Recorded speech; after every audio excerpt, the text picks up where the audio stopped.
Greetings all, Last Outrider here with another inspirational video for you. Some of you might have come here thinking this is going to be an Eldari video, judging by the thumbnail, but it's not. This is a video which came from me being asked a question about a week ago of how did I get into 40K? And I realized I couldn't answer that question. And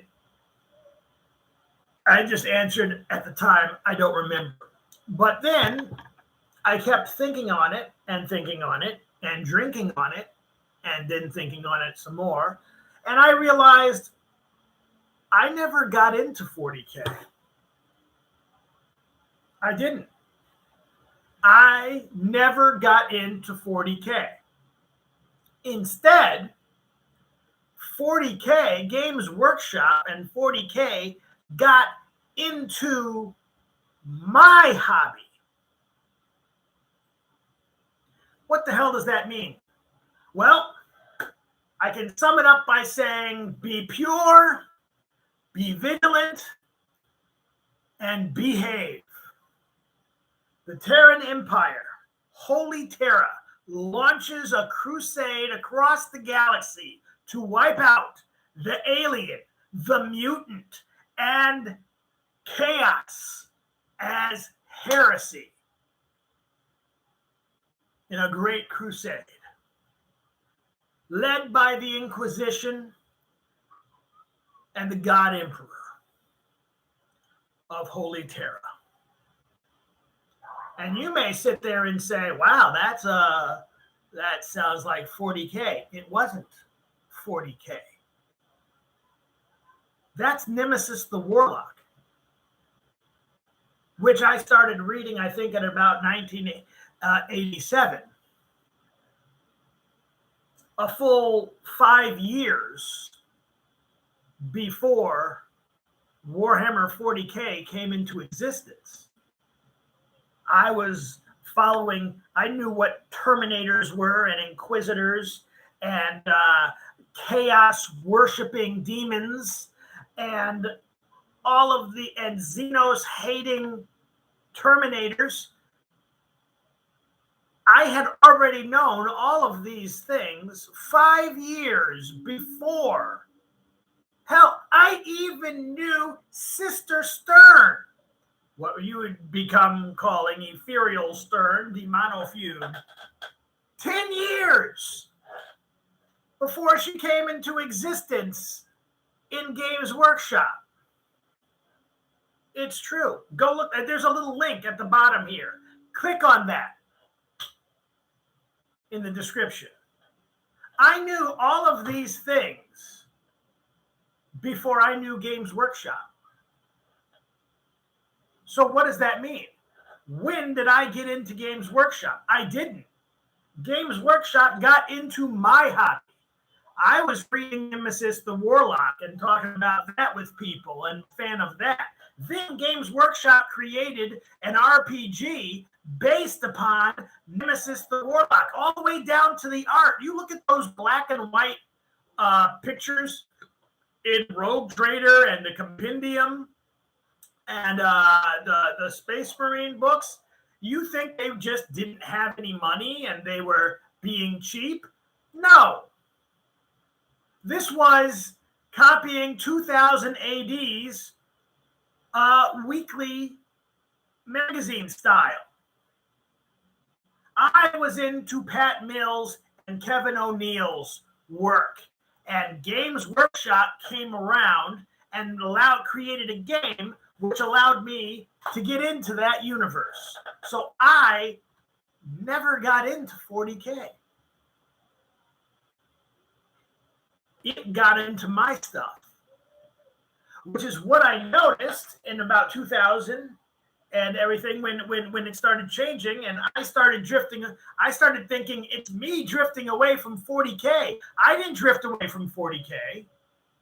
40K drifted away from Nemesis the Warlock, and the more it did, the less interested I became in 40K. So it drifted into my life, and then it drifted out of my life. I have not changed at all. And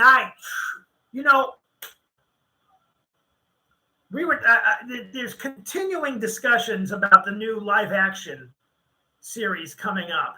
And I have come to the conclusion that there is only one way this thing is going to be a success. And if Games Workshop and Henry Cavill is listening somewhere out there, pay close attention. Hire Pat Mills to write the story. The grandfather of British comicdom, the creator of the Imperium of Man, as it appears in 40K, all of that. He's there. He's available. Hire him. And I can't wait until Henry Cavill finds out that his precious custodies are the Terminators from Nemesis the Warlock. The Sister Stern, wife of Thomas Torquemada, Nemesis the Warlock. Chaos worshipping, chaos as a religion, Nemesis the Warlock. Grandfather Nurgle. You think Games Workshop came up with that? Before Grandfather Nurgle, I knew Great Uncle Baal. The crazy conical pointed helms of the Eldari and their entire fashion for their armor. Nemesis the Warlock. The hatred of the mutant, the Xenos, the demon and chaos, all Nemesis the Warlock. Every single step of what people think is 40K is taken directly from Nemesis the Warlock. The best 40K story you could ever read is Nemesis the Warlock. I mean, it became muddied when they say who's the good guy in Warhammer 40K, and you realize the Imperium is not the good guy. You're right. The Imperium is not the good guy because the Imperium is the bad guy in Nemesis the Warlock. And actually, Chaos Worshippers at that time were the good guys, if you want to call them good guys, or at least the freedom fighters. And that's why in the Horus Heresy, Chaos became the rebels that were escaping. We're going way back to the original story of how the Horus Heresy happened. The original story of how the Horus Heresy happened, where, Horus has that dream, that fever dream and everything like that. Well, originally, Chaos were the good guys. And this breakaway rebellion against Holy Terra, again, Holy Terra, Hive Cities. You think GW made that up? No, I'm sorry. Nemesis the Warlock. Because they were Holy Terra, the Terran Empire. They could never use that because that was too obvious. But humans were called Termes, living in a hive city, which we later became known as Terra, and then they became known as termites because of the Sisters of Battle. Why was it so difficult to get the Sisters of Battle army adopted by 40K? Because they knew this was an entire army list based upon a single character, Sister Stern, the wife of Torquemada, all the way down to the white hair. Oh, man, nothing. When I hear people ask, why do Adeptus Sororitas have white hair? And you hear some bullshit fluff story, say blah, blah, blah, blah, blah. No, because Sister Stern had exactly that short bob white hair cut from Nemesis, the fucking Warlock. Look it up.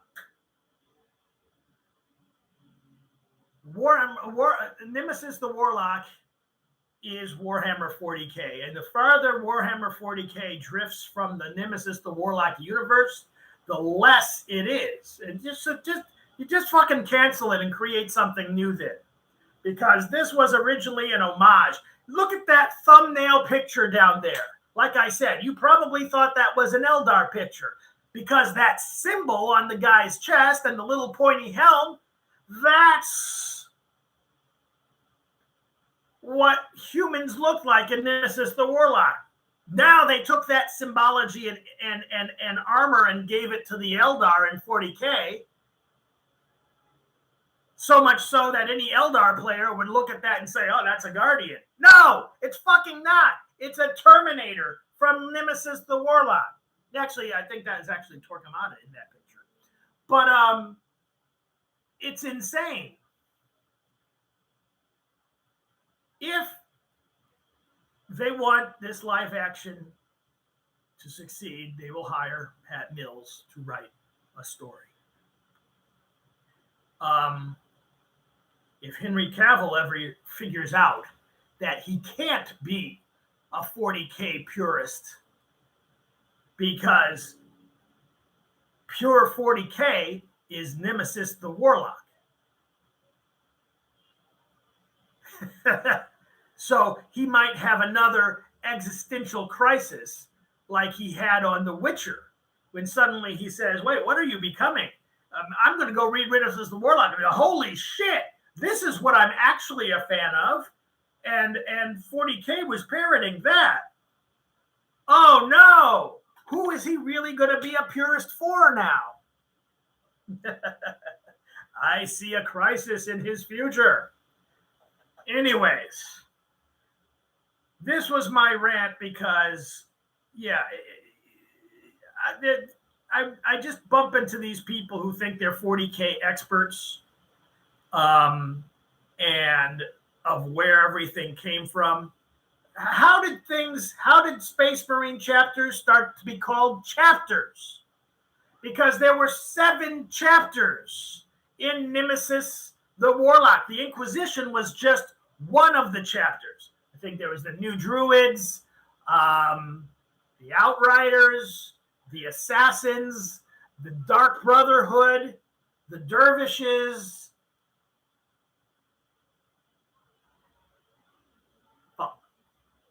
That's all that comes to the top of my head right now. That's where the concept of chapters from. Why were Space Marines originally a monastic brotherhood? Because Nemesis the Warlock. And a heavy sprinkling of Judge Dredd, obviously, thrown in there too, with the Adeptus Arbites, but I don't think I need to point that out to anybody. This was 40K. This is what I got into. I didn't get into 40K. I was into 2000 AD. Judge Dredd, Deathlock, and Nemesis the Warlock. You can look up Deathlock. Yeah. Deadlock. What am I saying? Deathlock. Deadlock and Nemesis the Warlock. The two, which actually, when I think back to it, that means I was originally a Chaos follower. Because Chaos is different in that universe there, but it's still Chaos. They're still horrible people. But yeah, go read Nemesis the Warlock. Go read Deadlock. Go read some Judge Dredd again, Strontium Trooper, and you will be catapulted back to the original 40K world, which won't change. So don't be upset about the new 40K, because the old 40K is always going to be there. Judge Dredd, Strontium Dog, Nemesis the Warlock, all of that is still there. Pat Mills still writing stuff. It's there. You're never going to lose the original 40K. And please, I hope they hire him to do a live action if they have any ounce of common sense. That's what they need to do. Until next time. Bye.